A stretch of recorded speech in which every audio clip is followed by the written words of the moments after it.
Hello everybody, my name is Rodolfo and tonight I'm gonna try to help you guys to succeed on getting your boiler license. Okay, I have a few questions and I will give you guys my best answer. Okay, so let's go to the questions.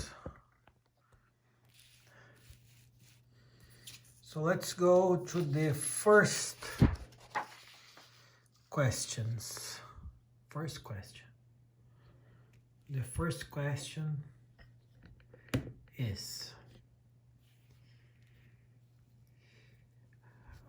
tell me everything about NPSH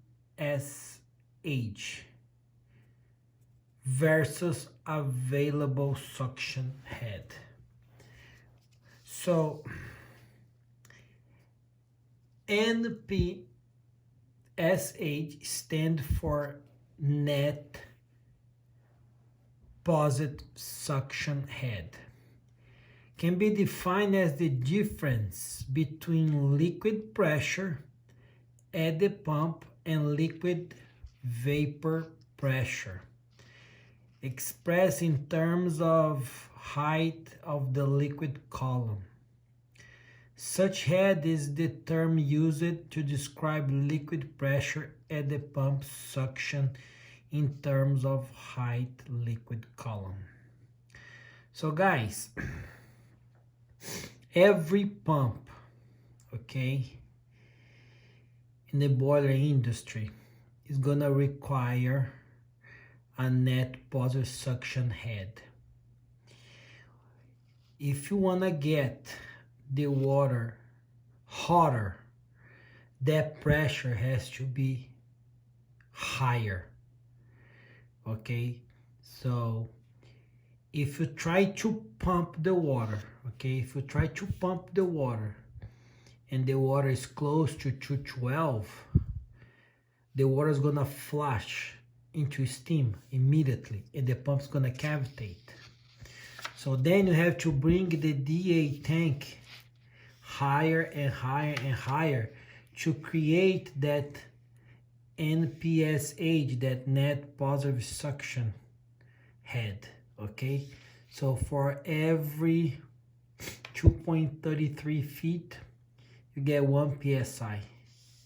So you get higher and higher, you get more pressure at net positive suction head, and you can run your water temperature hotter.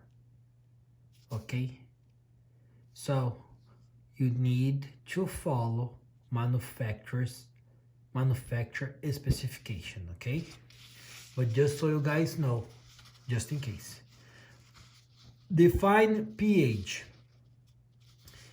pH is defined as the logarithm of the reciprocal of the hydrogen ion activity. More simply put, as a measure of water acidity or alkalinity. Don't forget, 7 is neutral. Okay.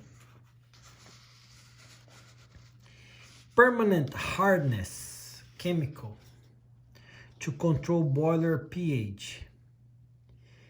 What's the permanent hardness chemical to control boiler pH? The permanent hardness chemical to control boiler pH are ammonia, very dangerous, or sodium hydroxide, that it's usually called caustic soda. So, and cheaper, sodium hydroxide, caustic soda, to control boiler pH. What can you do with your license? So since everybody is from a different state, everybody's going to a different license, I recommend you guys to study your license. This one is my current license. So I need to update this list for the next license that I'm going for. At what pressure and how often should air tank be inspected? At what pressure and how often should air tank be inspected?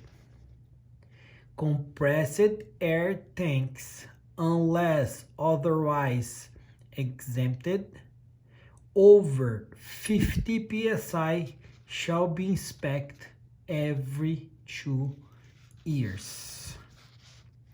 Who can appeal the results of an engineer exam? Who can appeal the results of an engineer exam? A person aggrieved by the action of a single examiner may appeal.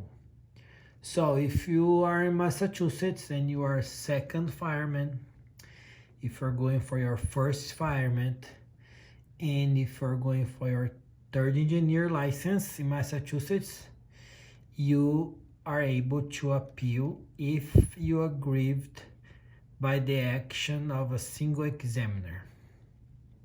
You can appeal. But if you're going for seconds and first engineer license, you cannot appeal because you're gonna have your exam in front of three inspectors. Everything you know on non-continuous attendance. So first of all, periodic attendance, non-continuous attendance, and continuous attendance.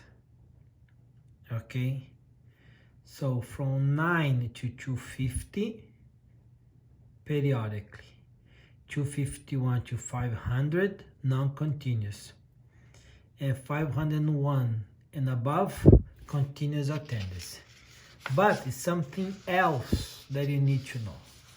Okay, so for non-continuous attendance, non-continuous attendance requires that the boiler or boilers to have a boiler horsepower between 251 and 500 horsepower. The engineer in charge has to stay on the same building of the boiler. The operator should be able to monitor the boiler in other parts of the building and also be able to shut off the boiler. The operator has to come back to the boiler room at least 4 to 5 times per shift, and every time that he is back to the boiler room, the operator have to log in the boiler log. The primary and the most important job of the operator is the boiler. Name 5 ways to control superheat temperature. Name 5 ways to control superheat temperature. So, radiant convection type upper heater in combination, separately fired burners, tilting burners, flue gas recirculation, bypass dampers, and soot blower. That's the 5 ways to control superheat temperature.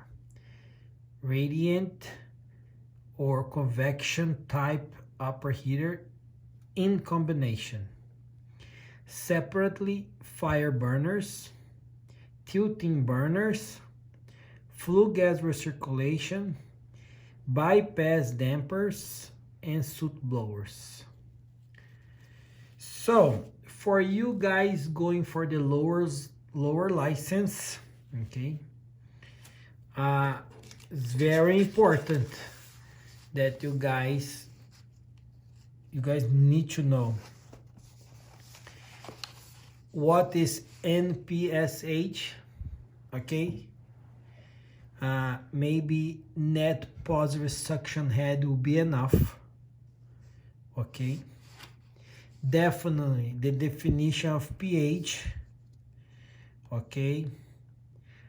For lower license, I believe the more simple put a measure of water acidity or alkalinity going from 0 to 14. 7 is neutral.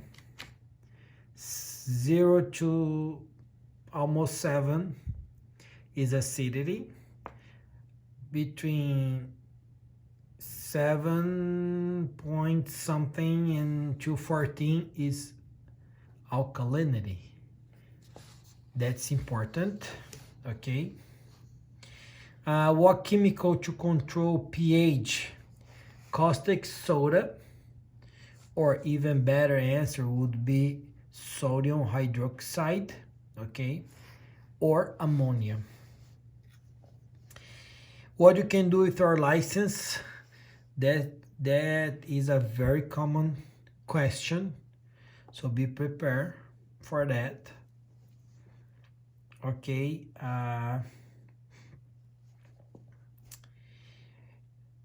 Air compressor, air tanks, okay, they are a little different, but you need to know that's above 50 psi and every 2 years. That's important. Okay. About non-continuous attendance, I think they may ask you guys the three attendance that's periodically, non-continuous and continuous, and the boiler horsepower related. Okay, so 9 to 250, 251 to 500, and 501 and above. Okay, now the superheater or control superheat temperature, I think is this for more advanced license. Okay, so thank you very much, and I see you guys on the next video. Thank you.